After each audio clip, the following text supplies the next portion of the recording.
তবে সে মানুষই না, সনাতন ধর্ম তো দূরের কথা, সে মানুষ না।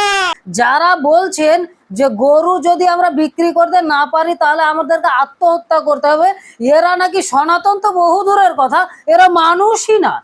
যে সমস্ত হিন্দু সনাতনী ভাই বোনেরা গরু লালন পালন করেছেন, গরু পুষেছেন এবং এখন তারা কোরবানির ঈদের সময়, মুসলিমদের কোরবানির ঈদের সময় সেই গরুগুলোকে বিক্রি করতে চাচ্ছেন, এবং আপনারা সোশ্যাল মিডিয়াতে দেখেছেন যে অনেক খামারি গরু বিক্রি করতে না পেরে তারা কান্নাকাটি করছে এবং তারা বলছেন যে গরু যদি আমরা বিক্রি করতে না পারি মুসলিমদের কাছে বা কসাইদের কাছে, তাহলে আমাদের আত্মহত্যা করা ছাড়া আর কোনো পথ থাকবে না। তো এই সমস্ত ভাবে কথাবার্তা বলে যারা কান্নাকাটি করছে, যে সমস্ত হিন্দু সনাতনীরা, তাদেরকে একজন পুরোহিত পণ্ডিত হিরণময় গোস্বামী তিনি বলছেন, যারা বলছেন যে গরু যদি আমরা বিক্রি করতে না পারি তাহলে আমাদেরকে আত্মহত্যা করতে হবে, এরা নাকি সনাতন তো বহু দূরের কথা, এরা মানুষই না। মানে যে সমস্ত মানুষরা গরু বিক্রি করতে পারছেন না, তারপরে কান্নাকাটি করছেন এবং বলছেন যে আমাদেরকে আত্মহত্যা করা ছাড়া কোনো উপায়ই নেই, তারা নাকি মানুষই না। হিন্দু পণ্ডিত হিরণময় গোস্বামীর কাছে এরা নাকি মানুষই না, সনাতন তো বহু দূরের কথা। তো চলুন, আমি তো কথা বলছি না, বলেছেন হিরণময় গোস্বামী, তার প্রমাণ দেখে নেন। কিন্তু যে ব্যক্তি বলে যদি আমি কসাইয়ের হাতে, যদি এই উৎসবে যদি আমি এই গরুটাকে বিক্রি করতে না পারি তাহলে আত্মহত্যা করব, তবে সে মানুষই না, সনাতন ধর্ম তো দূরের কথা, সে মানুষ না। যে বলে আত্মহত্যা করব সে মানুষ না, জেনে রেখো। আপনারা শুনলেন হিন্দু পণ্ডিত হিরণময় গোস্বামী, তিনি বলছেন যে সমস্ত সনাতনী হিন্দুরা বলছেন যে আমরা যদি গরু বিক্রি করতে না পারি তাহলে আত্মহত্যা করব, এরা সনাতন তো বহু দূরের কথা, এরা মানুষই না, এরা মানুষই না।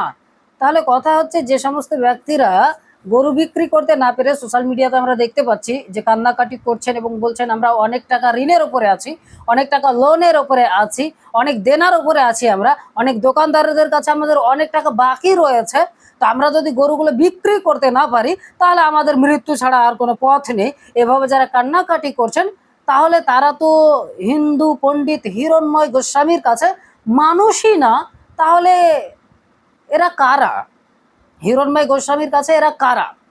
দেখুন, আমি এই সমস্ত বিষয় নিয়ে কথা বলতে চাই না, বাট আমি এতটুকু বলতে চাই যে আমরা মুসলিমরাও চাই না যে কারো ধর্মীয় অনুভূতিতে আঘাত লাগুক, আমরাও চাই যে গো হত্যা বন্ধ হয়ে যাক, যেহেতু এটাকে হিন্দু সনাতনী ভাইয়েরা তাদের গো মাতা মনে করে পুজো করে থাকেন, সেক্ষেত্রে আমরাও চাই যে কারো ধর্মীয় অনুভূতিতে আঘাত না লাগুক, গো হত্যা পুরোপুরিভাবে বন্ধ হয়ে যাক এবং ভারতবর্ষ থেকে বাইরে গো হত্যা করে মাংস পাঠানোটাও কিন্তু বন্ধ করতে হবে, এটা কিন্তু হিন্দু ভাইদেরকে করতে হবে। এখন আপনারা যদি মনে করেন যে গো হত্যা নিষিদ্ধ মানে শুধু মুসলিমরা করবে না আর অন্য কেউ করে আবার বিদেশে সেটা বিক্রি করবে, এটা তো তাহলে ভাই ভালোবাসা হলো না, এটাকে আগলা পীড়িত বলা হয়। তো এটাও বন্ধ করতে হবে। আমরাও চাই না আপনাদের ধর্মীয় অনুভূতিতে আঘাত করতে।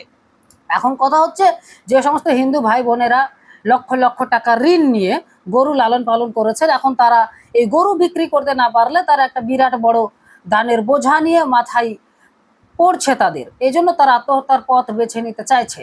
তো আমার মনে হয় যে যারা প্রকৃতই সনাতন বা যারা সত্যিকার অর্থেই হিন্দু ধর্মটাকে ভালোবাসে, তাদের উচিত যে এই সমস্ত খামারিদের থেকে কিছু কিছু গরু নিয়ে নিজেরাও লালন পালন করা এবং তাদেরকে সাহায্য সহযোগিতা করা।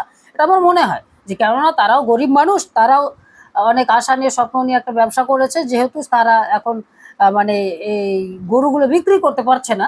আমরা মুসলিমরাও চাই না যে গরুগুলো তারা বিক্রি করুক। মাকে কেন বিক্রি করবে? মাকে কখনো বিক্রি করা যায় না, মা কখনো বিক্রি করার জিনিস নয়। যিনি জন্ম দিলেন, যিনি এই পৃথিবীর আলো দেখালেন, তাকে আবার বিক্রি করতে হবে, 14 বছর পরে আবার তাকে জবেহ করা হবে, মানে এগুলো তো আসলে ঠিক নয়।